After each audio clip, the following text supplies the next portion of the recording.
tout ce qui vient après le fleuve, là, c'est les Gadamayo. Quand on est à Yaoundé, on dit les Maguida, les Nkwa.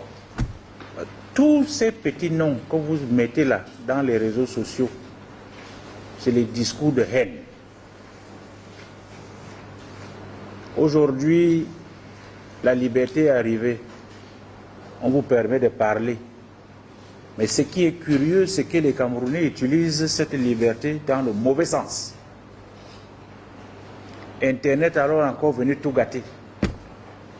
Le Congo-Ça que vous faisiez au quartier est devenu maintenant le Congo-Ça dans vos téléphones. On n'a pas le temps d'apprécier tel ou tel. Parce qu'on a entendu que mon voisin m'a dit que, c'est l'autre m'a dit que, ainsi de suite, et on prend, on publie. Fait le buzz. Chaque élément pris dans son contexte est une bombe à retardement. On ne vivait pas comme ça avant. Quand il n'y avait même pas ces téléphones, les gens étaient encore plus tolérants. Aujourd'hui, vous vous baladez, vous oubliez les cartes d'identité, mais vous n'arrivez pas à oublier vos téléphones. Parce que vous êtes accroché au Congo-Ça officiel. Et c'est là que sont déposées les graines de la haine. J'ai appris que, est-ce que tu n'as pas vu telle chose? Et vous prenez ça comme au pied levé. Madame le ministre le dit même en mots très polis, très gentils. Il y a des situations qui méritent une attention particulière. Sachons faire la part des choses. Parce que l'unité nationale prend un coup. Ce que nous appelons le vivre ensemble. En fait, est-ce qu'on vit vraiment ensemble? Peut-on vivre ensemble si on suspecte le voisin? Si on suspecte l'autre? Si on n'est pas en confiance? Quel est ce réflexe qui voudrait toujours rappeler que tu n'es pas d'ici? Rentre chez toi. Le chez toi est où? Et le chez moi est où?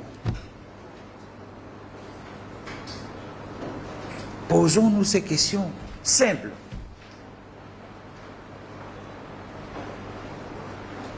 La promotion du bilinguisme. Et j'aimerais rappeler à ceux qui le... Ce n'est pas une façon de dire que nos dialectes sont finis. Non. Pas du tout. On doit avoir un modèle, un minimum pour communiquer. La preuve, c'est que si, au moment où je vous parle, si je vous parlais mon dialecte, il y a très peu de gens qui allaient comprendre. Mais on se comprend parce qu'on peut se parler. Il y a ce couloir-là, ce français, cet anglais. Mais ça ne veut pas dire qu'on doit négliger nos dialectes. Mais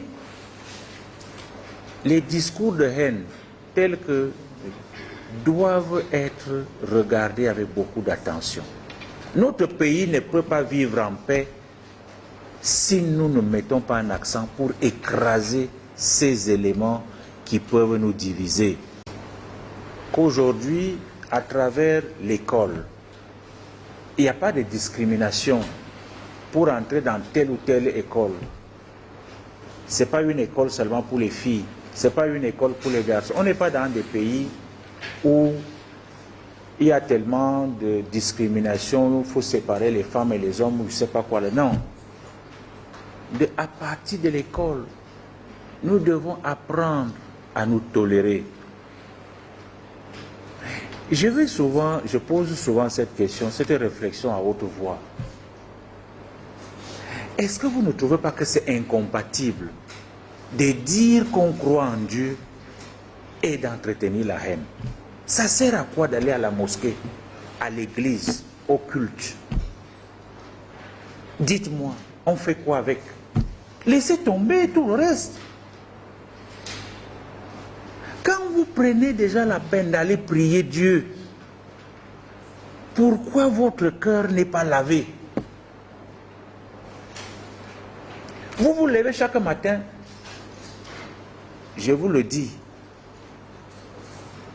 le discours de haine commence même par Dieu. Je vous explique pourquoi. Aucun de nous, quand on dort le soir, ne fait le concours pour se réveiller le matin. Et quand on se réveille, notre premier discours de haine envers Dieu, c'est que Dieu ne s'occupe pas de moi, Dieu m'a oublié, pourquoi je ne suis pas nommé, pourquoi c'est l'autre, les enfants de l'autre ont pris le cerveau de mes enfants. Mais vous commencez avec des problèmes. La haine va d'abord vers Dieu. Et je vous dis qu'on se trompe. C'est parce que le bon Dieu a eu pitié de nous. Qui de nous remercie Dieu parce qu'il s'est réveillé? On est là, vanité de vanité, on se vante. Donc dans 2 semaines, je viens te rendre visite. Tu es sûr que dans 2 semaines, tu seras là-bas? On fait des faux plans. Dans 1 mois, je vais acheter une voiture. Tu es sûr que tu vas arriver? Commençons par éviter le discours de haine envers Dieu. Ne trompons pas Dieu. Si vous insistez, je vous le dis, vous ne pouvez pas. Quelqu'un vous donne le souffle de vie gratuitement. Mais vous estimez que c'est le voisin qui doit partir. Le voisin m'énerve.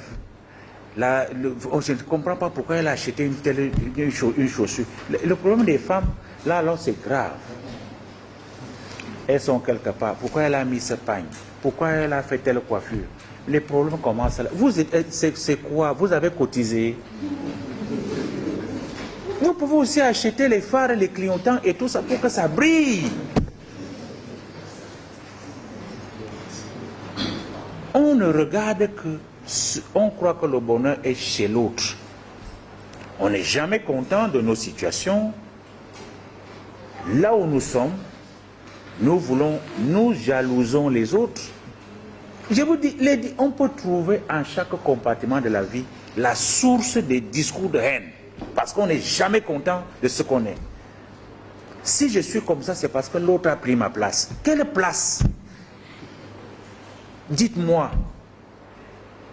Chacun de nous a un destin.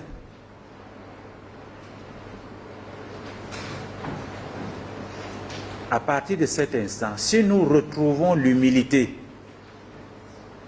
que d'aucuns qualifient de faiblesse, mais l'humilité est une force, celle-là qui nous réconcilie avec le Très-Haut. Je ne vous ai pas dit d'être naïf.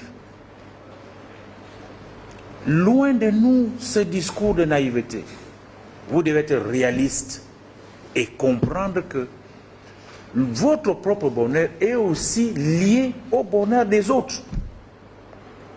Et j'aime souvent le redire et souffrer que je le redise encore aujourd'hui.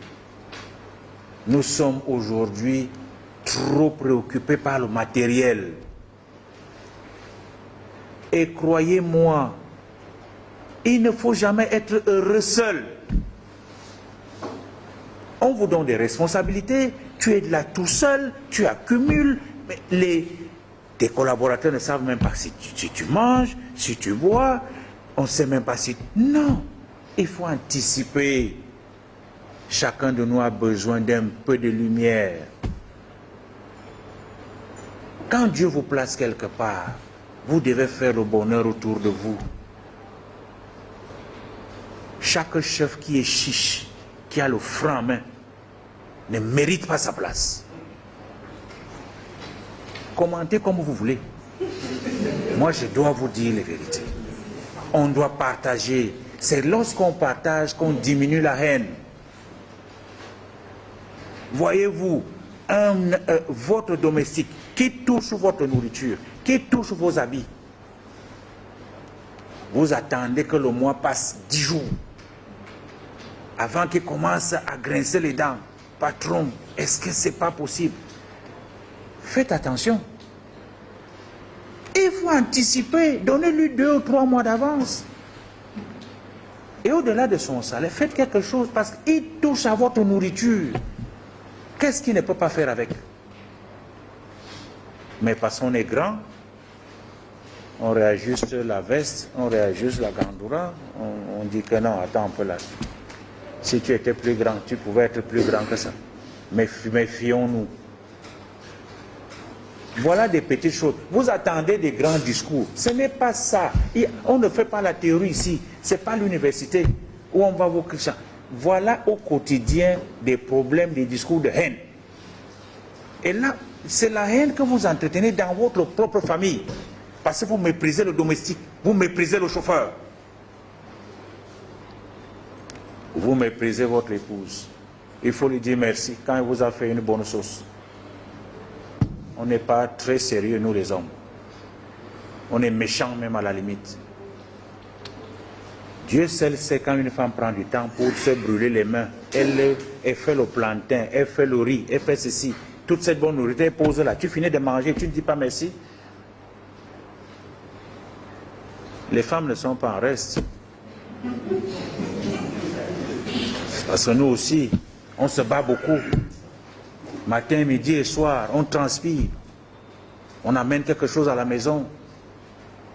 Mais quand on arrive, accueillez-nous bien. Pas les palabres. Du matin au soir, tu étais où? Tu faisais quoi? C'est patati patata. Non, il y a toujours, c'est le désordre. Ça chauffe. Et quand ça chauffe comme ça, le mari, il est obligé d'aller ailleurs là où c'est calme. Voilà les discours de haine. Parce que je vous assure, laissez les dictionnaires, laissez les choses compliquées. Regardons autour de nous. Que faisons-nous pour que la vie soit allégée, soit moins pénible? Chacun de nous a une responsabilité.